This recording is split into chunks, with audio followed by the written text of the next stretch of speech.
Hi, this is Bighara. This is my second installment on my video blog, and today I was going to talk about resource management. Resource management can cover a lot of ground. It can mean anything from money to time to spells per day or hit points. It can mean how many torches you brought along.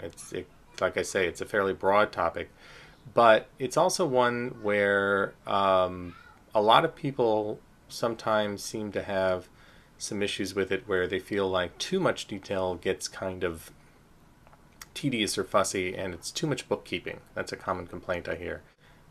I was going to talk about a couple facets of resource management and also what I thought about incorporating them in the game and things like that. So here we go.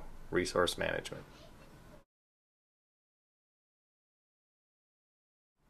Okay, first off, I thought I'd talk a little bit about mundane resources, which brings me into the first resource that is commonly bandied about, is that's light sources.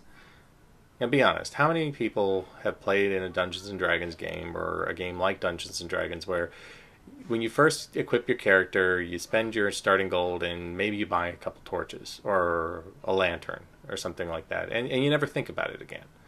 And when you think about the classic adventure of venturing into a dungeon underground, light is important. I mean, sure, you might be an elf and you have infravision, but infravisions, if you read the descriptions in the books, that's not the same thing as being able to see in the dark perfectly normally.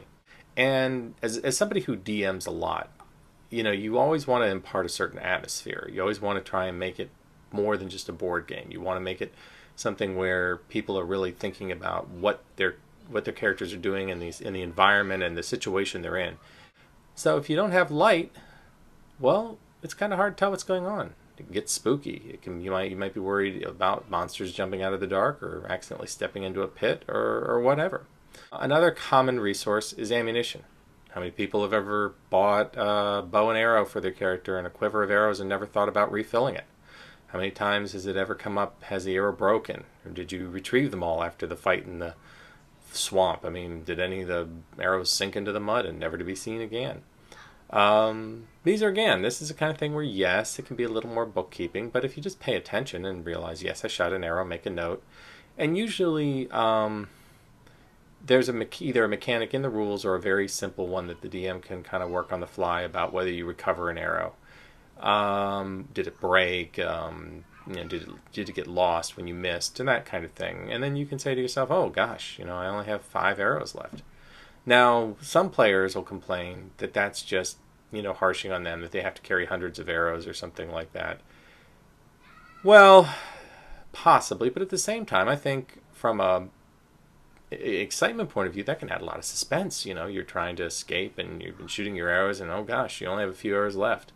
Ammunition is important to the guys who do ranged attacks. Another common mundane resource is food and water. Again, this usually comes up in the wilderness travel getting to and from the dungeon, but it can matter in the dungeon too.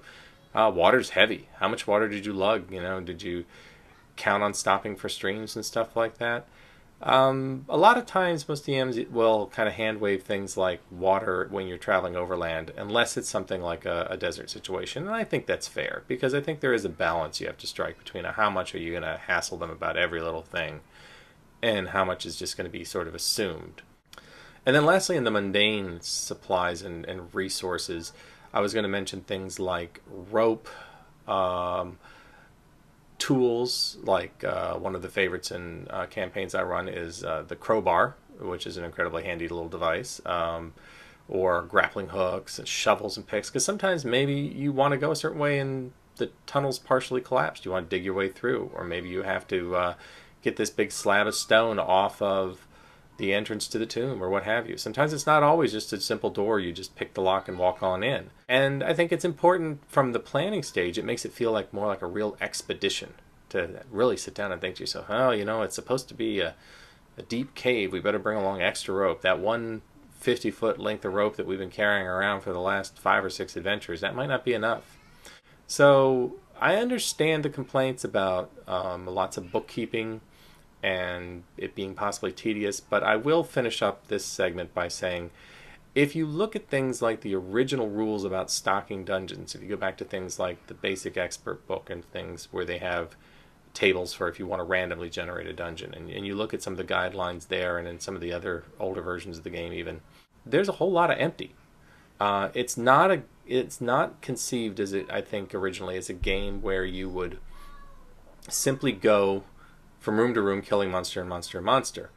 It was an exploration game. And so I think something that emphasizes that exploration aspect is a good thing. Okay, next I was going to talk a little bit about hit points and healing as a resource in the game. Anybody who's played D&D, whatever edition, is probably pretty familiar with the idea of hit points. You have so many points of essentially health in your character, and when you run out, you're dead.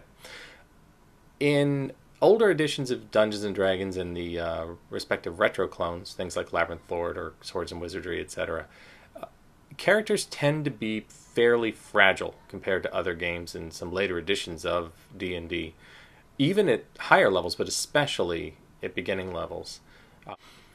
But a lot of people will worry about not so much the hit points in particular, but they also are, sometimes I've heard people, complain a little bit or ask a little bit about the rate of healing or how much healing magic there is and things like that. The idea being, well, you've gotten into the dungeon, you've gotten partway through, you've taken a hit or two, you've managed to still be standing, but the next fight, if it's a good chance you're not going to live through it. So you say to yourself, well, I've got to get out because we can't just be automatically back at full, or our cleric doesn't have a lot of healing magic, or we don't have tons of potions or what have you. So you got to get out, you got to go back, rest up, then come back again, and everybody says, oh, that slows things down, that's boring, what have you. Well, I think there's a couple points there. One is, I think it goes back to what I said in the previous segment about exploration. That I think originally conceived it was not supposed to be something where you're supposed to be bullying into every fight, or there was not supposed to be tons of combats. If you encountered a wandering monster, maybe you're supposed to run away. I mean, supposed to or not. It's not that the DM has a plan for you necessarily, but it might be the smarter move. I'm going to talk a little bit more about magic in general in the next segment, but I wanted to kind of put healing magic with the hit points because I felt they were so intimately connected, because the healing magic's so specific. The cleric, they only have maybe one spell. So they'll take their Cure Light Wound spell and they'll go forward from there. And sure, they can cast it one time, assuming you're not already dead, but then that's it, at least until they rest up and get their next spell. I don't think magical healing is a right. I think it's something that's very handy in the game, and much of the game's playstyle and history is built around that as one facet of it. But I don't think it's so terribly unrealistic or unreasonable to say you're not a terribly strong character yet, as we're referring to low-level characters. You've been taking a heck of a pounding relative to your strength. Maybe the intelligent and realistic thing to do is to back off. And if you look at it from that exploration model, that makes a lot more sense. Now, sure, you could be dealing with an adventure where it's something maybe a little more time sensitive, like you're trying to rescue a prisoner and you're trying to hurry to save the princess or whoever it is before they're executed or bundled off to far off lands, or forced to marry the evil duke or whatever the heck it is. In those cases, perhaps the frontal assault is not the way to go, and therefore healing magic may not be the same priority that magic that might be doing things like stealth or what have you. Now, I'm not saying it's not nice to have a healing spell in the backup just in case, but I'm saying maybe you shouldn't be burning through the hit points quite so much, because maybe your tactics need to adjust to the situation. So anyway, in conclusion on that point, yes, it's true that you don't heal up instantly after every encounter. Yes, it's true that the cleric or whoever does not have unlimited access to healing magic. But at the same time, it is a resource to be husbanded and to be used wisely. And that is part of the game. And I think that it is also something that can make it a lot more interesting.